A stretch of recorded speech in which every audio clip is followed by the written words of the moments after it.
వెంకట్ గారు, ఉపరాష్ట్రపతి అభ్యర్థి అనూహ్యంగా వచ్చినటువంటి ఎన్నికలు ఇవి. చాలా కాలం తర్వాత ఉప ఎన్నిక, ముందస్తు ఎన్నిక జరగడం అనేది ఆసక్తికరమైంది. కానీ ఎవరు ఊహించలా తమిళనాడుకు చెందినటువంటి రాధాకృష్ణన్ గారిని ఫైనల్ చేస్తారని. మనవాళ్ళు కూడా ఎక్స్పెక్ట్ చేశారు. ఆంధ్రాక, తెలంగాణక ఇట్లాంటివి కూడా చాలా వచ్చినాయి. సో ఏంటి రాధాకృష్ణన్ గారిని ఫైనల్ చేయడానికి ఉన్న స్పెసిఫిక్ రీజన్స్ ఏంటి?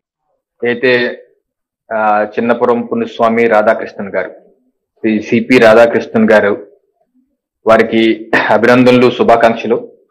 ఎన్డీఏ తరఫున ఉపరాష్ట్రపతి అభ్యర్థిగా ఎన్డీఏ కూటమి నేతలందరూ నిర్ణయించారు. ఎందుకంటే ఒక పార్టీ కార్యకర్తగా కూడా మాకెంతో గర్వకారణం అండి ఇటువంటి నియామకాలు, ఇటువంటి ఎంపికలు.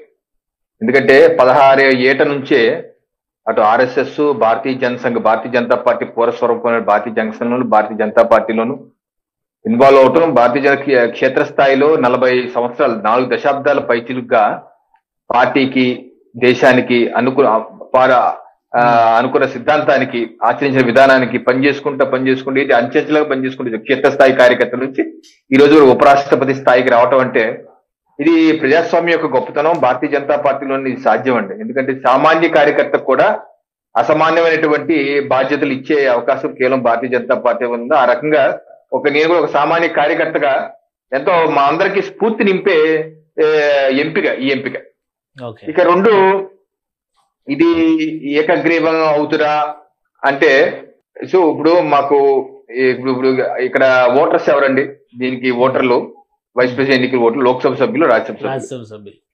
మాకు రమారమి 430 వరకు ఉన్నారు, లోక్సభ రాజ్యసభ కలిపి అటు ఇటుగా. అలాగే కాంగ్రెస్, ఇండి కూటమి సభ్యులకి దగ్గర 310, 313 ఎంతో ఉన్నాయి. సో క్లియర్ కట్ మెజార్టీ, 100కు పైగా మెజార్టీ ఎన్డీఏ కూటమి పక్షాలకు ఉంది. సో ఈ రోజు ఆయన ఎన్నిక రేపు సెప్టెంబర్ 9న జరగబోయేది లాంఛనమే. 15వ ఉపరాష్ట్రపతిగా బాధ్యతలు స్వీకరించడం అన్నది తథ్యం. అదిలో మార్పు ఉండదు.